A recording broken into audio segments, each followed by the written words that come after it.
planting flags in the rubble. Allahu Akbar! Allahu Akbar! Chechen fighters claimed the Ukrainian city of Lysychansk for Russia. This war's milestones come at you in agonizing slow motion. But this is one of them. Just. Allahu Akbar! Mujahid! It means Russia has finally taken almost all of the Luhansk Oblast. Vladimir Putin has empire-sized ambitions for the war in Ukraine, but it took weeks to take first Severodonetsk and now neighbouring Lysychansk. During a televised meeting between Putin and his defence minister, he congratulated soldiers of the so-called Luhansk People's Republic and called for them to rest and consolidate. Подразделения, принимавшие участие в активных боевых действиях и добившиеся успеха, победы на Луганском направлении, безусловно, должны отдохнуть, нарастить свои боевые возможности. In the broader scheme of things, taking Lysychansk is high on symbolism, lower on strategic significance. The Ukrainians' approach along the Donbas front line so far seems to have been absorb the Russian offensive, wear them down to a point, then withdraw. Pick your fights and your withdrawals, in other words, with equal care. Якщо командування нашої армії і забирає людей з певних точок фронту, де ворог має найбільшу вогневу перевагу, зокрема це стосується і Лисичанську, це означає тільки одне, що ми повернемось завдяки нашій тактиці, завдяки нарощуванню постачання сучасної зброї. There will come a point, though, when the Ukrainians will have to do more than claim clever retreats. Before we go there, though, worth setting the Battle of Lysychansk against the overall war in Ukraine. The 24th of February this year, and Russian gunships close to Kyiv, heralding what many assumed would be the beginning of the end for Ukraine. Graphic military maps became again a staple of television news reporting. But a few weeks into the war, they started showing something remarkable. The Russians had tried but failed to take Kyiv, ditto Ukraine's second city, Kharkiv. Kherson in the south, though, fell quickly.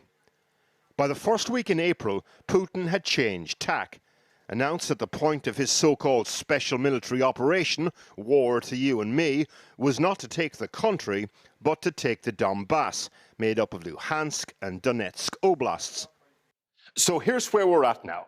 Lysychansk, the last city in Luhansk, is in Russian hands, which means practically all of Luhansk is taken. So eyes now turn to the part of Donetsk under Ukrainian control, and to this defensive line. But here are the big prizes in Donetsk, Slavyansk and Kramatorsk. If the battle reaches Kramatorsk in the months to come, it will be a very bloody affair. The city is full of Ukrainian soldiers. It's in the Kherson region in the south of the country, though, where one of the war's most decisive battles may take place. A Ukrainian counter-offensive is beginning to take shape some distance from the outskirts of Kherson city.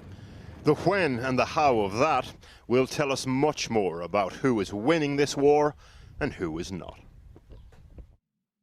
Porrick O'Brien. Well, joining me now is Viola von Kramon Taubedel, a German MEP for the European Green Party, and the Ukrainian MP, Oleksiy Goncharenko, who's in Odessa and in a car. Oleksiy, let me start with you, first of all.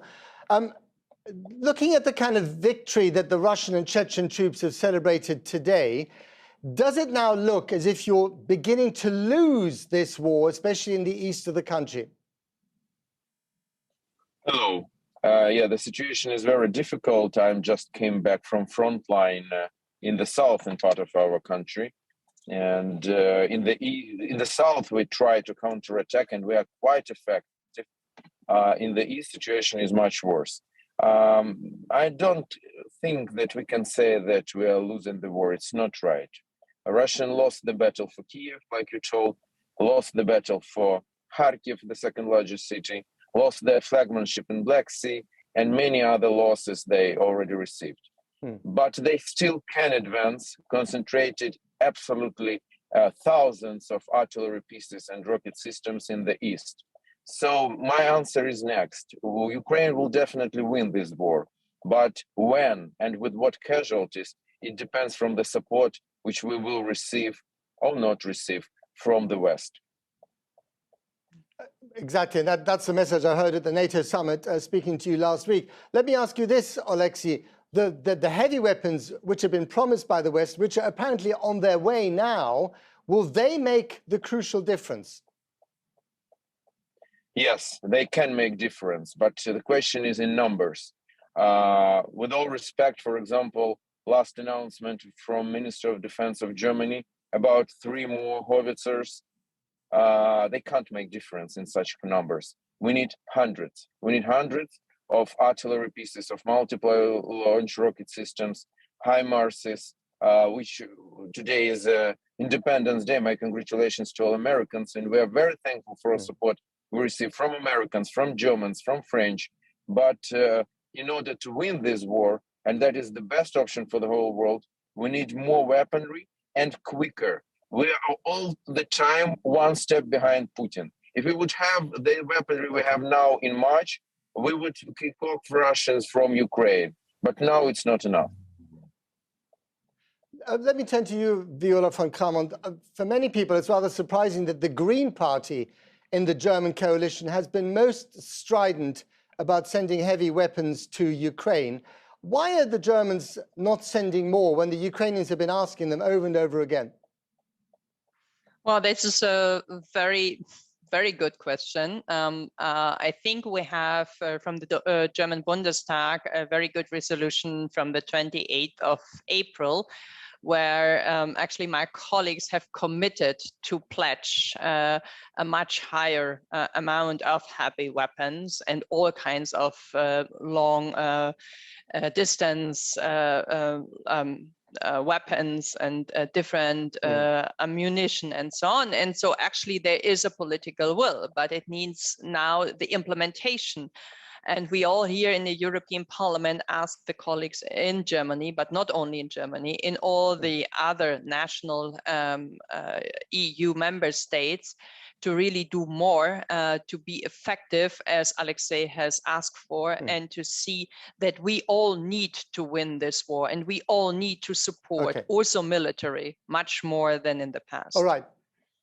But what about the economic and social war, if you like? Because the government of Hamburg warned today that they may have to ration hot water in the autumn or the winter because there just won't be enough gas in Germany. The Russians already threatened to shut off the gas even earlier. Do you think that the Western alliance and Germany can survive the cold showers of winter? Well, I think we will have difficult debates, and it's good to start now.